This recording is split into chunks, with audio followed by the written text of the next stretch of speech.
ओम शांति। 15 जून 2021। बाबा के महावाक्य। मीठे बच्चे, अतीन्द्रिय सुख का अनुभव करने के लिए सदा स्मृति में रहो कि हम किसके बच्चे हैं। अगर बाप को भूले तो सुख गुम हो जाएगा। प्रश्न: बाप के मिलने की स्थायी खुशी किन बच्चों को रहती है? उत्तर: जिन बच्चों ने एक से अपने सर्व संबंध जोड़े हैं, जो एक बाप की याद में रहने की ही मेहनत करते हैं, किसी देहधारी को याद नहीं करते, उन्हें ही स्थायी खुशी रहती है। अगर देहधारी की याद है तो बहुत रोना पड़ेगा। विश्व का मालिक बनने वाले कभी रोते नहीं। गीत। बचपन के दिन भुला ना देना। ओम शांति। बाप कहते हैं, मीठे बच्चों, हम बेहद के बाप के बच्चे हैं, ये भूलो मत। ये भूले तो अपने को रुला देंगे। छी छी दुनिया में बुद्धि चली जाएगी। बाप की याद रहने से अतीन्द्रिय सुख भासता है, वह सुख भाव को भूल जाने से गुम हो जाएगा। हर दम याद रहना चाहिए कि हम बाबा के बच्चे हैं, नहीं तो अपने को रुला देंगे। सब भगवान के बच्चे हैं। सब कहते हैं, हे बाबा, हे परमपिता परमात्मा, रक्षा करो। परंतु बाप से रक्षा कब होती है, यह किसको भी पता नहीं है। साधु संत आदि कोई भी नहीं जानते कि बाप से हमको मुक्ति, जीवन मुक्ति कब मिलनी है, क्योंकि भगवान को ही कण कण में कह दिया है। अब तुम बच्चे बेहद के बाप को जान गए हो। मोस्ट बिलव्ड बाप है, उससे प्यारी वस्तु और कोई होती नहीं। ऐसे बाप को ना जानना बड़ी भारी भूल है। शिव जयंती क्यों मनाते हैं, वह कौन है, यह कोई भी नहीं जानते। बाप कहते हैं, तुम कितने बेसमझ बन गए हो। माया रावण ने तुमको क्या बना दिया है। अभी तुम बच्चे जानते हो, ये हमारी जन्मभूमि है।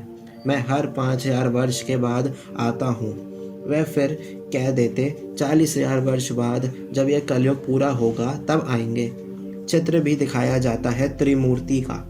त्रिमूर्ति मार्ग नाम भी रखा है, परंतु 3 मूर्ति ब्रह्मा, विष्णु, शंकर को नहीं जानते।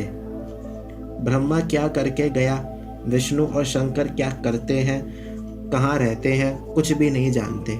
बिल्कुल ही घोर अंधियारे में है। बाप है रचयिता। उनकी यह कितनी बड़ी रचना है, कितना बेहद का नाटक है। इसमें बेहद के मनुष्य रहते हैं। आज से 5000 वर्ष पहले जब सतयुग था, भारत में जब इन लक्ष्मी नारायण का राज्य था, तो और कोई राज्य नहीं था। भगवान श्री लक्ष्मी, भगवान श्री नारायण को कहा जाता है। राम सीता को भी भगवान राम, भगवती सीता कहते हैं। अब ये भगवान नारायण, भगवती लक्ष्मी कहाँ से आए, राज्य करके गए हैं, परंतु उनकी जीवन कहानी तो एक भी नहीं जानते। सिर्फ गाते रहते हैं, हे भगवान दुख हरता सुख करता। परंतु ये किसकी बुद्धि में नहीं आता, वह दुख हरता सुख करता कैसे है, कौन सा सुख सबको दिया और कब सबका दुख हरा, कुछ भी नहीं जानते। तुम बच्चे अभी यहाँ राजयोग सीख रहे हो, भगवती लक्ष्मी, भगवान नारायण बनने के लिए। जानते हैं भगवती सीता, भगवान राम भी बनने का है। 8 जन्म सतयुग में पूरे करके फिर राम सीता के राज्य में आने वाले हैं। 21 जन्म के लिए बेहद की राजाई तुम यहाँ स्थापन कर रहे हो। तुम भगवती भगवान स्वर्ग के मालिक बन रहे हो। स्वर्ग कोई आसमान में नहीं है, यह भी किसको पता नहीं है। बिल्कुल ही तुच्छ बुद्धि है। कहते हैं फलाना स्वर्ग पधारा, परंतु समझते कुछ भी नहीं है। अच्छा, क्या क्रिश्चियन, बौद्धी सब हेवन में जाएंगे? वह बाद में आकर अपना धर्म स्थापन करते हैं, तो फिर वह स्वर्ग में कैसे आ सकते? स्वर्ग किसको कहा जाता, यह भी उनको पता नहीं है। सन्यासी लोग कहते ज्योति ज्योत समाया, कोई फिर कहते निर्वाण धाम गया। निर्वाण भी तो लोक है ना, वह तो निवास स्थान है। ज्योति ज्योत में लीन होने की बात ही नहीं। ज्योति में मिल जाए तो फिर तो आत्मा ही खत्म हो जाए, खेल ही खत्म हो जाता है। इस ड्रामा से कोई भी आत्मा छूट नहीं सकती, कोई भी मोक्ष को पा नहीं सकते। गीत का अर्थ भी कोई समझते नहीं है, ना जीवन मुक्ति का अर्थ समझते हैं, ना आत्मा परमात्मा का अर्थ समझते हैं। बाप कहते हैं तुम्हारी शक्ल तो मनुष्य की है, जो इन देवताओं की भी थी। सतयुग आदि में देवताएं थे, उन्हों का 2500 वर्ष राज्य चला। बाकी 2500 वर्ष की बात है जिसमें और सब धर्म आते हैं। 5000 वर्ष के बदले मनुष्य कह देते लाखों वर्ष कल्प वृक्ष की आयु है, परंतु तुम्हारी बात समझने के लिए भी नहीं आएंगे। हाँ, आएंगे भी वही जिन्होंने कल्प पहले आकर समझा होगा। पहले तो समझाना है। एक है हद का सन्यास। जो सन्यासी लोग घर बार छोड़ जाएं, जंगल में रहते हैं, पहले पहले वे सतो प्रधान थे, फिर अब तमो प्रधान बने हैं, तो जंगलों से लौट कर आए, बड़े बड़े महल बनाए हैं। इन सन्यासियों ने भी पवित्रता के आधार पर भारत को थमाया ज़रूर है, भारत की सेवा की है।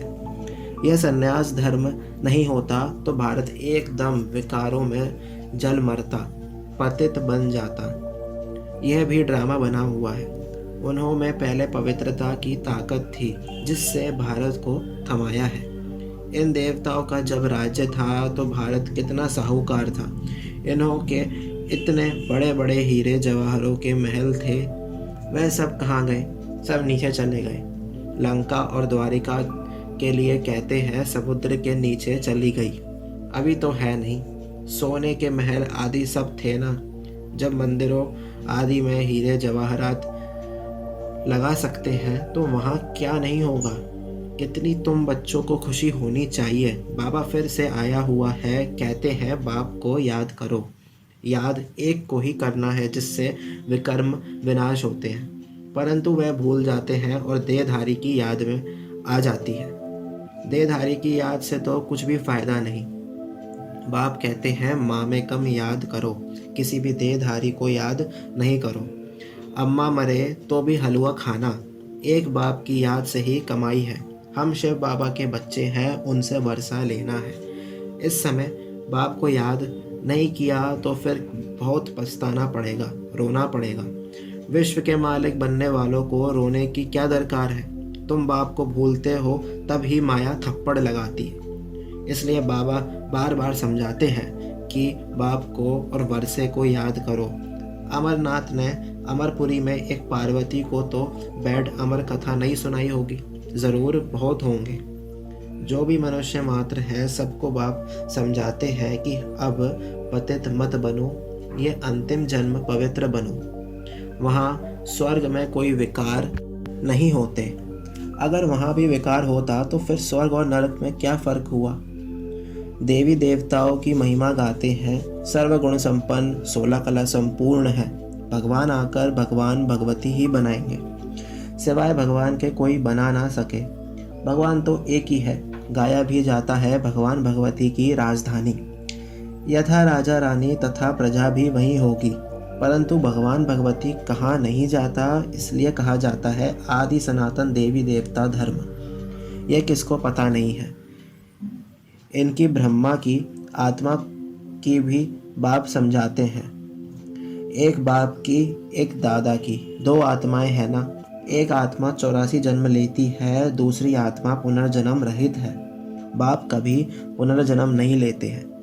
एक ही बाप आकर सारे विश्व को पवित्र बनाने के लिए हमको राजयोग सिखाते हैं। बाप तुमको समझाते हैं, मैंने इनमें प्रवेश किया है, ये 84 जन्म भोग आए हैं। अब इनके बहुत जन्मों का यह अंतिम जन्म है। अब मैं निराकार हूँ तो कैसे आकर बच्चों को राजयोग सिखलाऊं? प्रेरणा से तो कुछ हो ना सके। कृष्ण भगवानुवाच तो हो ना सके, वह कैसे आ सकता है? वह तो है ही सतयुग का प्रिंस। 16 कला संपूर्ण, फिर त्रेता में होते हैं 14 कला संपूर्ण। फिर द्वापर में कृष्ण को क्यों ले गए हैं? उनको तो पहले आना चाहिए। बाप समझाते हैं पहले बाप को याद करो, नहीं तो माया एकदम थप्पड़ मार देगी। छुई मुई का एक क्याड़ होता है, हाथ लगाओ तो मुरझा जाए। तुम्हारा भी ऐसा ही हाल होता है। बाप को याद नहीं किया और खल्लास।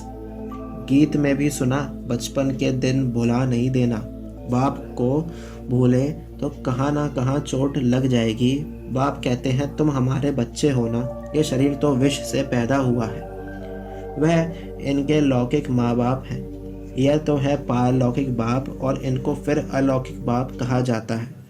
यह हद का था फिर बेहद का बन गया। अब देखो यह लौकिक बच्ची निर्मल शांता बैठी है। यह लौकिक भी है, अलौकिक भी है, पारलौकिक भी है। बाकी शिव बाबा के तो भाई बहन है नहीं, ना लौकिक ना अलौकिक ना पारलौकिक। कितना फ़र्क है। एक बाप का बनना मासी का घर नहीं है। ऐसे बाप से संबंध जोड़ना है, टाइम लगता है। शिव बाबा की याद में रहना बड़ी मेहनत है। कहीं 50 वर्ष से रहने वाले भी सारा दिन शिव बाबा को याद भी नहीं करते, ऐसे भी हैं। और सबको भूल एक को याद करना बहुत बहुत मेहनत है। कोई 1% याद करते हैं, कोई 2%, कोई आधा % भी मुश्किल याद करते हैं। यह बड़ी भारी मंजिल है। तो बाप समझाते हैं बचपन को नहीं भूलना। बाप से स्वर्ग का वर्षा मिलता है। तुम जानते हो हम जीते जी मरकर बाप के आकर बने हैं। नई दुनिया में जाने के लिए तो तुम्हें स्थायी खुशी रहनी चाहिए। ओहो, हम डबल सिरताज बनेंगे। मनुष्य थोड़े ही जानते हैं कि सतयुग में इन देवताओं को 16 कला संपूर्ण और 14 कला संपूर्ण क्यों कहते हैं। कुछ भी नहीं जानते हैं। यह भक्ति मार्ग के शास्त्र आदि फिर भी बनेंगे। ये हठ योग, तीर्थ यात्रा आदि सब फिर भी होंगे। परंतु इससे क्या होगा? क्या हेवन में जाएंगे? नहीं। बहुत रिद्धि सिद्धि से काम करते हैं। रिद्धि सिद्धि वाले बहुत हैं। हजारों मनुष्य उनके पिछाड़ी पड़ते रहते हैं। रिद्धि सिद्धि से बहुत घड़ियां आदि चीज़ें निकालते हैं। यह थोड़े ही समझते हैं कि यह अल्पकाल के लिए सब है।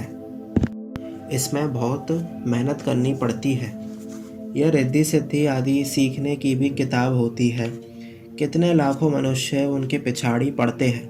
तुम बच्चे जानते हो हमको बाबा से स्वर्ग का वर्षा मिलता है। इन आँखों से जो कुछ देखते हो वह नहीं रहेगा।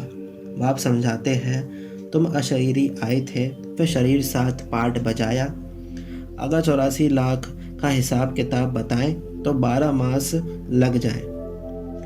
हो ही नहीं सकता। 84 जन्मों का हिसाब किताब बताना तो बिल्कुल सहज है। तुम 84 का चक्र लगाते रहते हो। सूर्यवंशी है तो चंद्रवंशी नहीं। सूर्यवंशी घराना पूरा हुआ फिर चंद्रवंशी बने। अभी तुम जानते हो हम हैं ब्राह्मण वंशी, फिर देवता वंशी बनना है। इसलिए हम पढ़ाई पढ़ रहे हैं। फिर सीढ़ी नीचे उतरते उतरते वैश्य शूद्र वंशी बनेंगे। अभी अपने 84 जन्मों की स्मृति आई है। ये चक्र भी याद करना पड़े। बाप को याद करने से एवर हेल्दी एवर वेल्दी बनेंगे। पाप कट जाएंगे। चक्र को जानने से चक्रवर्ती बन जाएंगे। तुम जानते हो ये पुरानी दुनिया कब्रिस्तान बननी है। कुछ भी नहीं रहेगा, खत्म हो जाएगा। राम गयो रावण गयो। राम का कितना छोटा परिवार होगा सतयुग में। अभी रावण का कितना बड़ा परिवार है। बच्चे जानते हैं कि ये राजधानी स्थापन हो रही है। हर बात में पुरुषार्थ फर्स्ट है। बाप पुरुषार्थ कराते हैं, बच्चे मुझे याद करो। जिस बाप से अथाह स्वर्ग की बादशाही मिलती है, क्या उनको याद नहीं करेंगे? बाप स्मृति दिलाते हैं कि तुम स्वर्ग के मालिक थे, अब फिर से पुरुषार्थ कर स्वर्ग के मालिक बनो। अच्छा, मीठे मीठे सिकिल दे बच्चों प्रति माता पिता बाप दादा का याद प्यार और गुड मॉर्निंग। रूहानी बाप की रूहानी बच्चों को नमस्ते। हम रूहानी बच्चों की रूहानी माता पिता बाप दादा को याद प्यार और गुड मॉर्निंग, नमस्ते नमस्ते, शुक्रिया बाबा शुक्रिया। धारणा के लिए मुख्य सार। फर्स्ट पॉइंट, कभी भी किसी बात में छुई मुई नहीं बनना है। ईश्वरीय बचपन को भूल मुरझाना नहीं है। इन आँखों से जो कुछ दिखाई देता है उसे देखते भी नहीं देखना है। सेकंड पॉइंट, एक बाप की याद में ही कमाई है, इसलिए देहधारियों को याद कर रोना नहीं है। बाप और वर्षे को याद कर विश्व की बादशाही लेनी है। वरदान, नॉलेज की लाइट माइट द्वारा कमज़ोर संस्कारों को समाप्त करने वाले शक्ति संपन्न भव। नॉलेज से अपने कमज़ोर संस्कारों का मालूम तो पड़ जाता है, और जब उस बात की समझानी मिलती है तो वह संस्कार थोड़े समय के लिए अंदर दब जाते हैं। लेकिन कमज़ोर संस्कार समाप्त करने के लिए लाइट और माइट के एक्स्ट्रा फोर्स की आवश्यकता है। इसके लिए मास्टर सर्वशक्तिवान मास्टर नॉलेजफुल के साथ साथ चेकिंग मास्टर बनो। नॉलेज द्वारा स्वयं में शक्ति भरो, मनन शक्ति को बढ़ाओ तो शक्ति संपन्न बन जाएंगे। स्लोगन: जहाँ सर्व प्राप्तियाँ हैं वहाँ प्रसन्नता है। ओम शांति।